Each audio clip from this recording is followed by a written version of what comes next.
Hey guys, thank you so much for joining us on our first session of our brand new series, Kula Chat. Today I'm joined by Alpana Dev. She is a published author, parenting and lifestyle blogger at Mother's Gurukul, freelance content creator, podcaster, Times of India, NRI contributor, mother of two beautiful kids. And thank you so much for joining me, Alpana. I think we've known each other for a couple of years now, and I'm so glad we got to sit down and chat. Yeah, thanks a lot, Deepika. Thank you so much for having me. Let me tell you why I wanted to bring you over to do this quick chat. Through your podcasts and on your blog, you speak a lot about Indian culture. I love your podcast. I love listening to you, and you have a beautiful voice, by the way. Being an Indian parent abroad, so many of us here who struggle every day. How do we instill Indian values? Cannot expect our kids to be exactly brought up the same way that we were probably back home. How do we sensitize kids to their own heritage? This is their home, and how do we bring our homeland food where we live today? It's awesome. And I literally love that Kula village name. Somehow I feel that Mother's Gurukul and Kula village, it seems like sisters. I get the same vibes. The concern that you talked about, it's a very common concern that all the immigrant parents they have, and I can call it a fear that they have, the fear of that if we would be able to give that perfect Indian upbringing to our kids, and that's right. Very natural. Because as you said that the way we grew up, the values that we grew up with, it is hard. It's hard to pass on everything, and I think let's be realistic. It's actually not possible, and having that expectation is wrong. These kids, they are a totally different version. They just shock us, they surprise us. And again, when there is a different culture, which is a contrast as rich and good as the Indian culture, as an immigrant parent, we have a lot of challenge, responsibility to maintain that balance in two cultures. About everything, right? From festivals to clothes, to even the food that we eat, it's all the cultural touch points. What we struggle with at home is my husband and I, we converse in English. And we do the same with our respective parents. So I feel like, language is so critical. Yes, no, definitely. I mean, I totally second that, because language, what I feel, language should always be a connector. It should never be a barrier. And that's what, I mean, it's the way you express yourself. Like to me, my mother tongue is Marathi, but I grew up out of Maharashtra. I grew up in Kanpur. So I totally understand, that importance of that strong foundation, that language foundation, because, and for that, the whole credit I just give it to my parents, my grandparents, who, in spite of staying out of Maharashtra, they always maintain that roots and kind of a discipline that you have to talk in Marathi at home. At home. Yes, and that gave me that ease. I mean, the way I can talk, I can write in Marathi, and sometimes, I bow down to them every time I got compliments that never sound, upbringing, it didn't happen in Maharashtra. In Maharashtra, yeah. So, but everything goes to them. They just passed it on, and I have seen when kids go to India, and if they don't have that strong base of language, then they feel left out.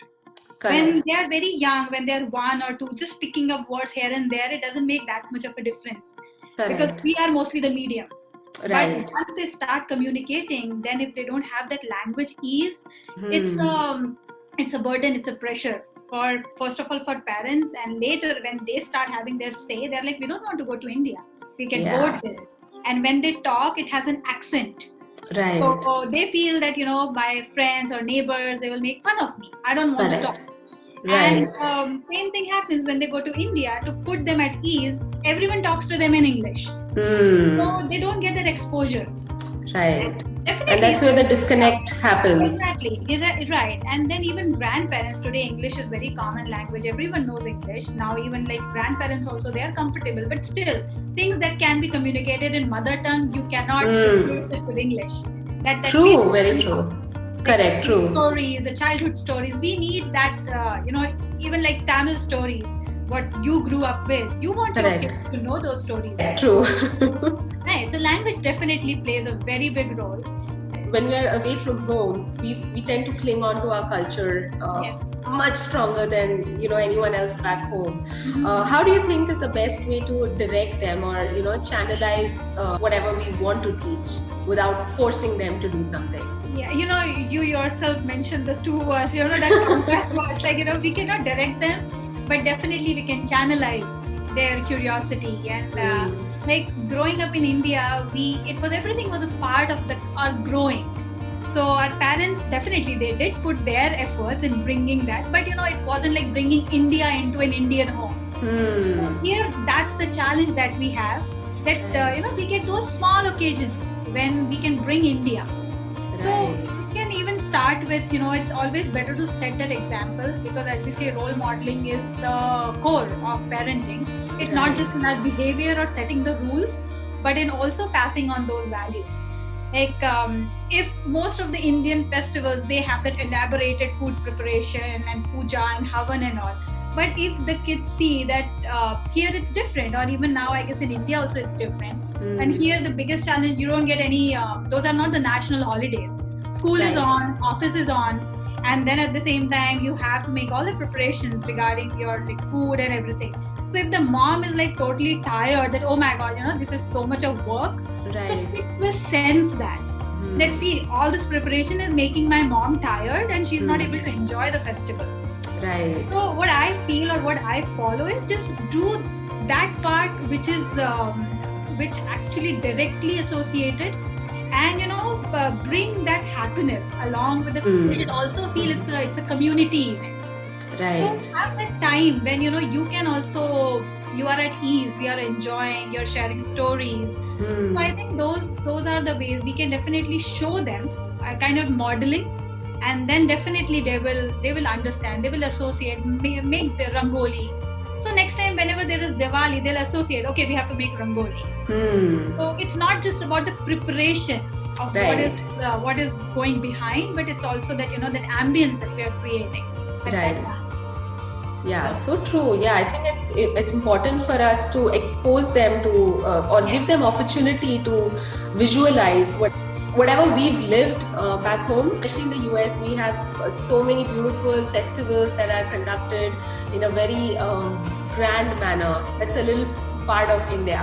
Yes, yeah. So like Deepika, like you have like very young kids of 4 or So do they ask you any question then, Mama, why are we doing this?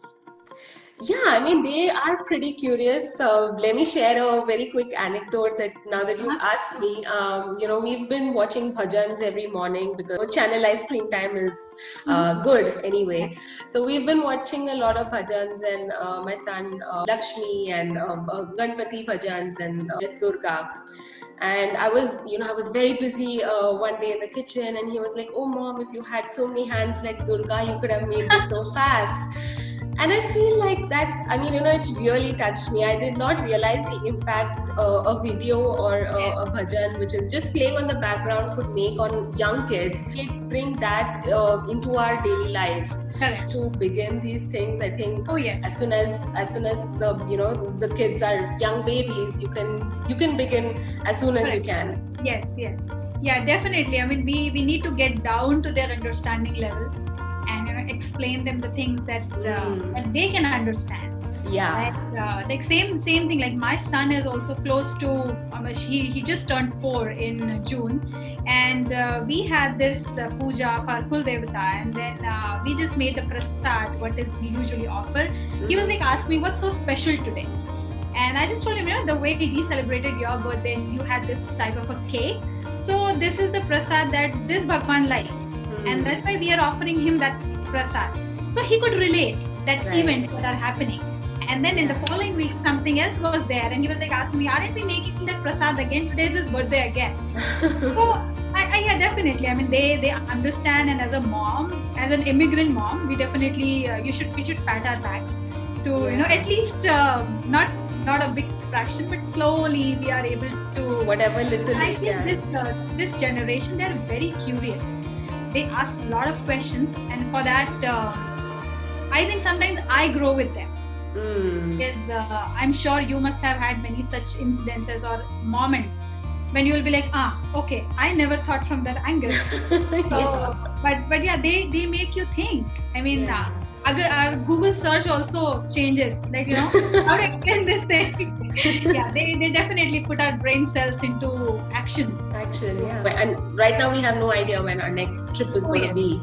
So, you know, I feel like it's so critical that we bring a little bit of our native land over here through whatever medium we can. Which is kind of what I thought, you know, why I thought of Kula Village. I felt that, I mean, we do have Indian stores, we have, you know, opportunities to purchase products, but sometimes I feel either they're not relevant to kids who grow up here, or, you know, the quality is not desirable. So, you know, I feel there's so many entrepreneurs here who are making such amazing products that, you know, that we can expose our kids and, you know, we can bring into our homes, and which is what we are so excited at Kula Village. Yeah, no, that's really nice, because these days kids are learning through a lot of learning through play, basically. So a lot of books are coming out, and, you know, whenever I see my friends or the blogger friends who are putting up those books on Instagram, and I feel, oh wow, you know, I wish I could take that trip to India and get everything. Because here, I guess that's the biggest limitation or the struggle being an expat, that, you know, you don't get to visit your country maybe like once in 2 years, or to me, I've never gone like every year. It's always once in 2 years or once in 3 years. And then, you know, then you have to meet relatives, we have like this to have an agenda, and now it gets harder and harder as my daughter is growing. She's in middle school, so it's hard for me to, you know, to go every year and to but so, and the only outlet we have is the temple shops, where you get those the mythological books and all. So, but yeah, definitely. I mean, this is a wonderful initiative, and I'm sure immigrant parents are going to love you for that. All right, thank you so much, Alpana. It was great. It's always great talking with you, and hopefully we can do this again next time. Sure, definitely. Yeah. Thank you. Thank you so much. Bye. Bye.